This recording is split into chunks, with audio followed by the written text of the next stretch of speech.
Well, it's a good evening from wherever you're watching us from. You're just in time for the 9 p.m. wrap, live at our Obi TV studios. I am your captain, Jesse Gitonga. Landing gets disengaged. Let's take off.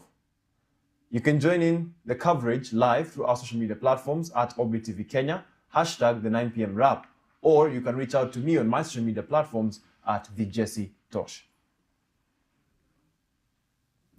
5 Kenyan security officers have been killed in a deadly Al-Shabaab ambush in Mandera County near the Kenya-Somalia border. The victims, comprising 4 elite members of the Special Operations Group and 1 National Police reservist, were on routine patrol when their vehicle struck an improvised explosive device. The initial blast sparked a heavy firefight with suspected Al-Shabaab militants.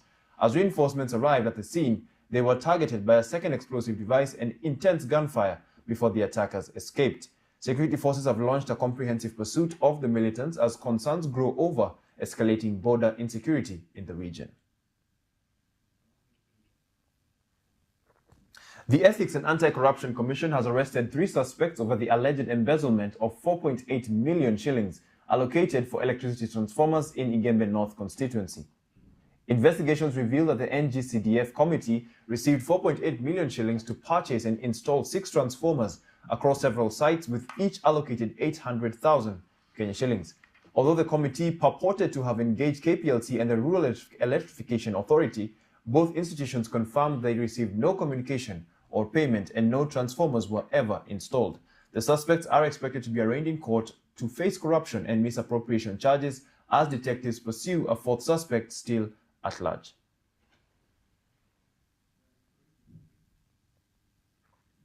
The Directorate of Criminal Investigations has arraigned 5 directors of 2 healthcare facilities before the Milimani Law Courts over an alleged multi-million shilling fraud targeting the Social Health Authority.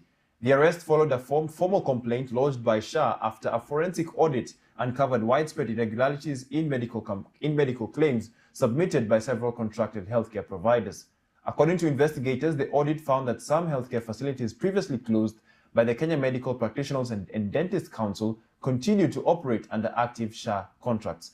Detectives allege the suspects orchestrated fraudulent schemes involving fictitious medical claims, individual claims for patients who were never admitted, falsified medical records, and false statements made to obtain payments. The DCI said one of the facilities fraudulently received more than 38.7 million, while a second obtained over 2.5 million shillings. Detectives also intercepted additional claims worth over 8.1 million before the payments were processed.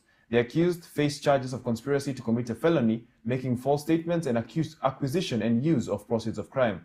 Health Cabinet Secretary Aden Duale warned that civil servants found colluding with rogue healthcare facilities would face criminal prosecution, emphasizing that fraud will not be tolerated as SHA releases the 11.1 billion to settle approved claims.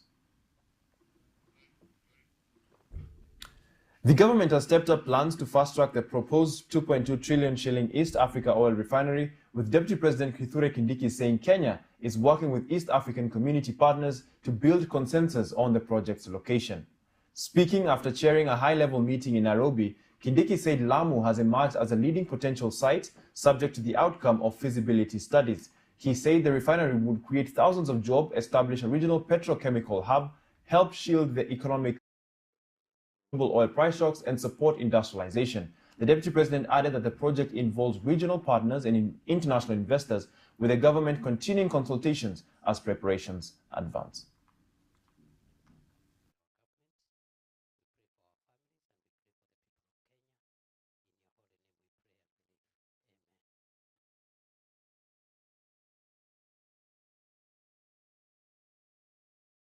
Kenya is very keen and is engaging the regional partners in this region to see whether we can have consensus on that facility being hosted for this region.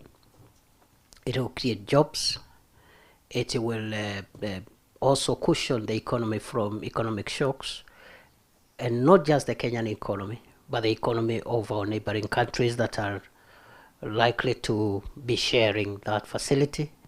Lamu being one of the places that have been suggested as a possible location for this project.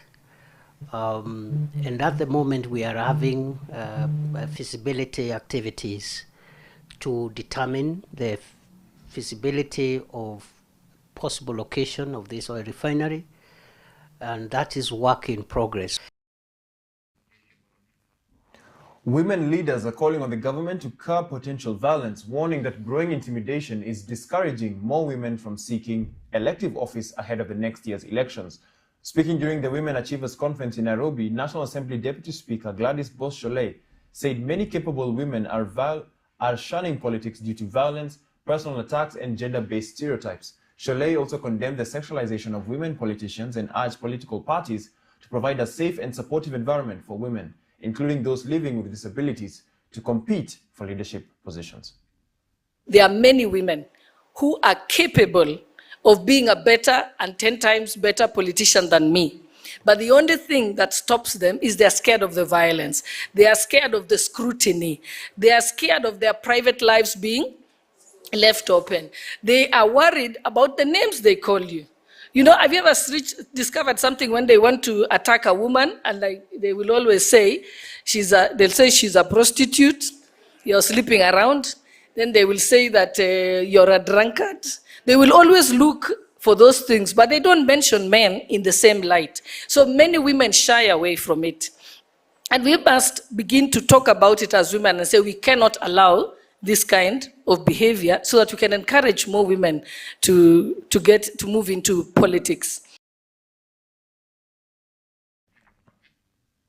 Agriculture and Livestock Development Cabinet Secretary Mutahi Kagwe has urged members of parliament to fast-track the passage of key agricultural bills and legislative amendments before the end of 2026, warning that delays could see the reform stall once the country enters the 2027 general election campaign period. Speaking during a breakfast meeting with the National Assembly's Departmental Committee on Agriculture, Kagwe emphasized the urgent need to clear both pending and new legislative proposals critical to advancing reforms in the agriculture and livestock sector. He said early action would prevent legislative businesses from stalling during the campaign period and avoid the need process in the next parliament. Kagwe also directed officials from the Ministry of Agriculture and Livestock Development to provide MPs with comprehensive, accurate, and well-researched information to enable informed debate and effective policy making. He told lawmakers and agencies that faster passage of the bills would help address production gaps, strengthen value addition, and improve market access for farmers.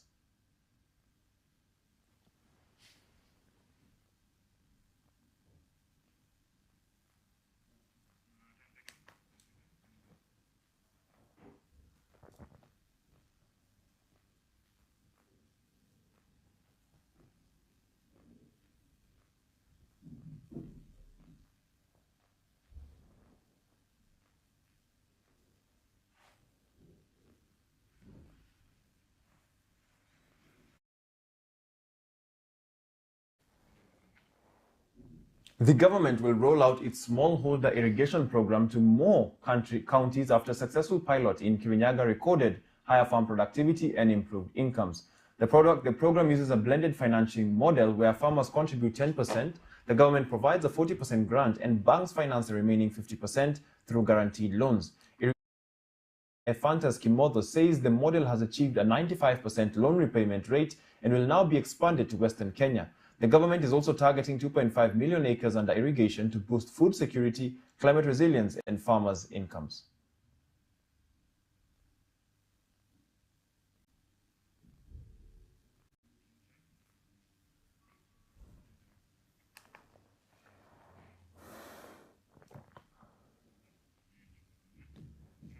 Matatu drivers and operators in Busia County are protesting alleged harassment by county enforcement officers, high county levies, and the lack of a designated bus park. The operators say they continue to pay all required county charges, yet their vehicles are frequently targeted during enforcement operations, with some drivers alleging arrests, imposing of heavy fines, and disruption of their daily operations. They are now calling on the county government to establish a designated bus park, review the levies charged to public service vehicles, and engage stakeholders to find a lasting solution to the dispute. Lakini tukifika Busia hatuna stage. Stage yenye tulijengewa pale ni kidogo. Basi ziko pale, lori zimechukua, mizigo zinamwagwa ndani. Hasa kama zite za Mumias na Kisumu. Hatujajua kamili ni wapi tunahitajika kubebea watu. Sababu tauni tukiingia kila pahali haturuhusiwi kusimama na kubeba mtu. na kuingia, tunaingia tukilipa kanjo, tukijua hiyo ndio idini yetu ya kuingia hiyo town. Sisi tunashangaa kila siku watu wakanja, kila siku wanatukimbisha kwa parapara wakitushika.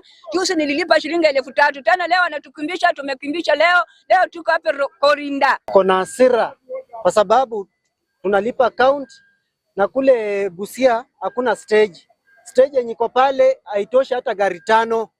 Kuanzia kwa stage huko nyuma, double cabin ya kanjo ikikupata ni 5,000 ama number plate wanang'oa kwa gari. Sasa sijajua hao ni NTSA ama NTSA siku hizi wanafanya na kanjo. Well, that story gives me time to take a short break, but don't go far. We'll be back with more.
Welcome back. Remember, you can still join the coverage live through our social media platforms at Orbit TV Kenya. That's on Facebook and YouTube and all social media platforms.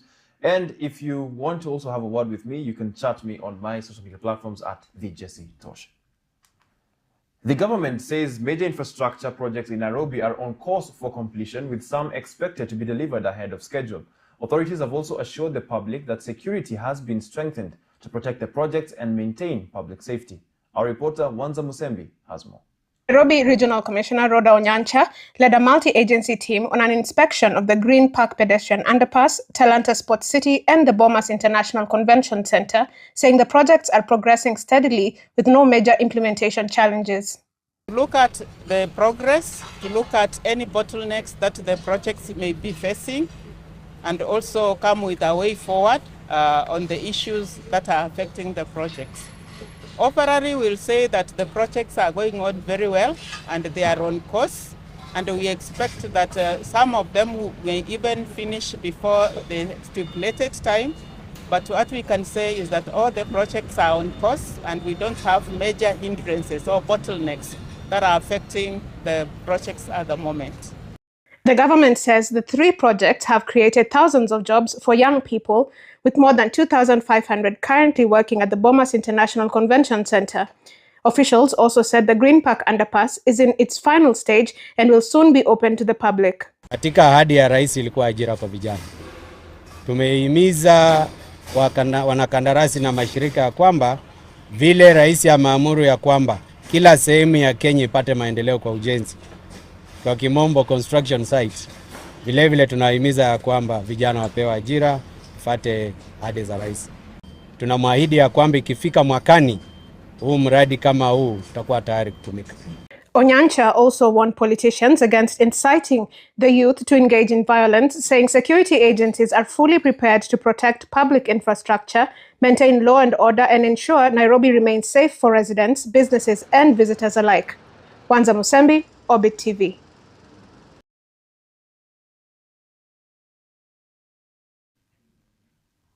Uganda's High Court has imposed strict security and media access rules as the high-profile treason trial of opposition leader Dr. Kizza Besigye continues.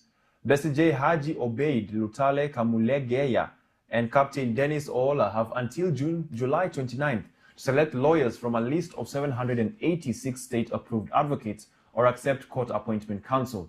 Besigye has objected to the arrangement, saying he can't pay for his own legal team despite security challenges. The case stems from their alleged abduction in Kenya in 2024 and involves accusations of plotting to overthrow the Ugandan government.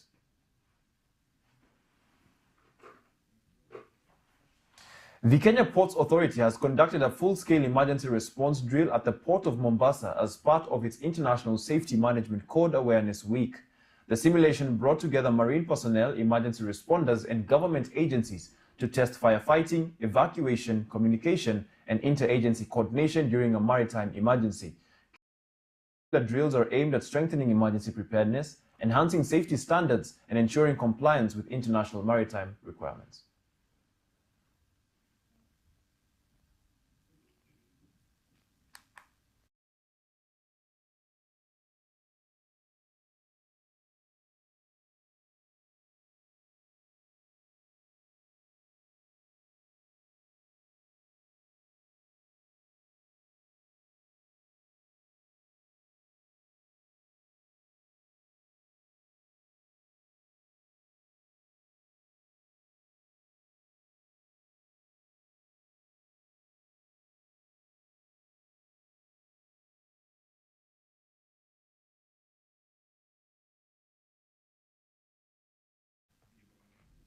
Mining Cabinet Secretary Hassan Ali Joho has ordered the immediate suspension of all mining operations by Tata Chemicals Magadi Limited over regulatory non-compliance. The ministry says the company has failed to address key issues including royalty payments, export reporting, community development agent agreements, local employment, value addition, and environmental compliance. The company has been directed to submit documentation showing full compliance with the Mining Act and other applicable laws before operations can resume. The government says the move is aimed at ensuring Kenya's mineral resources are exploited responsibly, sustainably, and for the benefit of the country and host communities.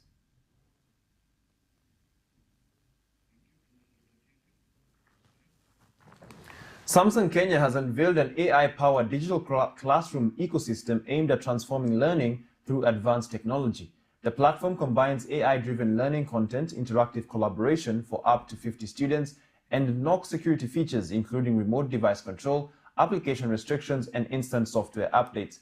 Samsung's B2B manager Anthony Njihia said the solution will promote focused technology-enabled learning while supporting Kenya's digital literacy goals. Technology enthusiasts have welcomed the initiative, saying it could personalize learning and building skills such as entrepreneurship, although pilot details and pricing are yet to be announced.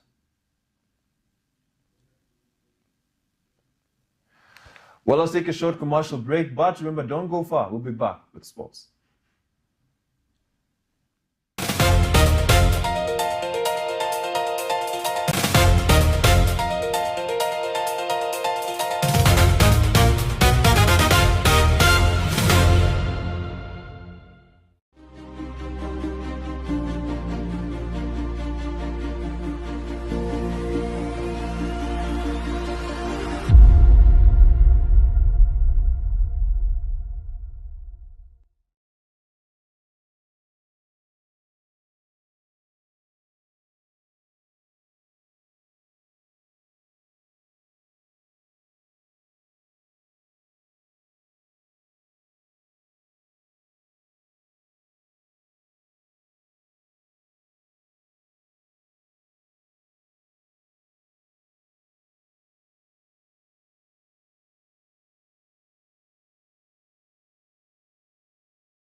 Welcome back. Now it's time for some sports. Employment and Labor Relations Court has ordered Shabana Football Club to pay former head coach Sami Pamzo Omolo over 2.2 million shillings for unlawful termination and breach of contract. The ruling brings to an end a legal dispute that has dragged on since October 2024, when the Kisii-based club parted ways with Omolo after stripping him of his coaching duties. Omolo moved to court accusing the club of constructively dismissing him, while Shabana filed a counterclaim arguing he remained registered as their head coach on the FIFA Connect portal even after joining a rival team. The court rejected Shabana's arguments, ruling that responsibility lay with the club as they controlled the portal and failed to update the records. The judge criticized Shabana FC for treating Omolo poorly, despite him being one of their most successful managers, ordering the club to pay him a total of 2.238 million shillings in compensation: notice, pay, house allowance, and salary arrears. The Ligi Ndogo East Africa Cup returns from August 21st to 23rd at Ligi Ndogo Grounds and Impala Club in Nairobi, with organizers promising 3 action-packed days of football, family entertainment, and community celebration in what is said to be one of the biggest editions in the tournament's history. Widely regarded as one of East Africa's premier grassroots football tournaments, this year's competition is expected to attract more than 160 teams from Kenya and across the region, alongside thousands of spectators over the 3-day event. The annual tournament continues to provide a platform for young footballers to showcase their talent while bringing together families, coaches, scouts, schools, and clubs from across East Africa. We are looking forward for the Ligi tournament, East African tournament that is coming in this 17th August. The tournament has been there and it has been nurturing talent, and we encourage every stakeholder that is out there willing to sponsor these kids because they are the next generation. We just kindly invite you. Ligi Ndogo Cup, we are preparing for Ligi Ndogo Cup, which is coming next month. The turnout of the teams is super, so teams that are out there, make sure you are coming to play the Ligi Ndogo East Africa tournament so that you can get exposure. I'm also the longest serving coach here in Ligi Ndogo since 2003. And throughout this period, I've seen a lot of potential players making it to higher levels. Ligi East Africa Cup is an annual event for Ligi Ndogo. We normally host it every year in the month of August to give an opportunity of all Kenyan teams, especially soccer academies and Uganda teams plus Tanzania, to come and play.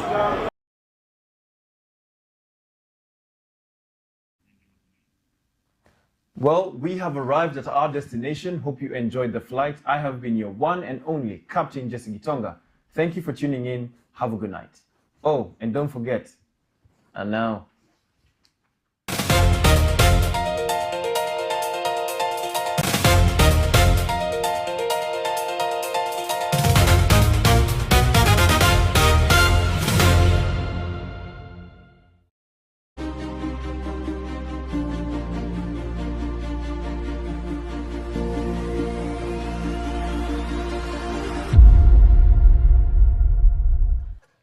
I bet he's someone from Babylon 5. We're never gonna get it. Our whole universe was in a hot, dense state that nearly 14 billion years ago expansion started. Wait, the earth began to cool, the autotrophs began to drool, Neanderthals developed tools, we built a wall. We built the pyramids. Math, science, history, unraveling the mystery that all started with a big bang.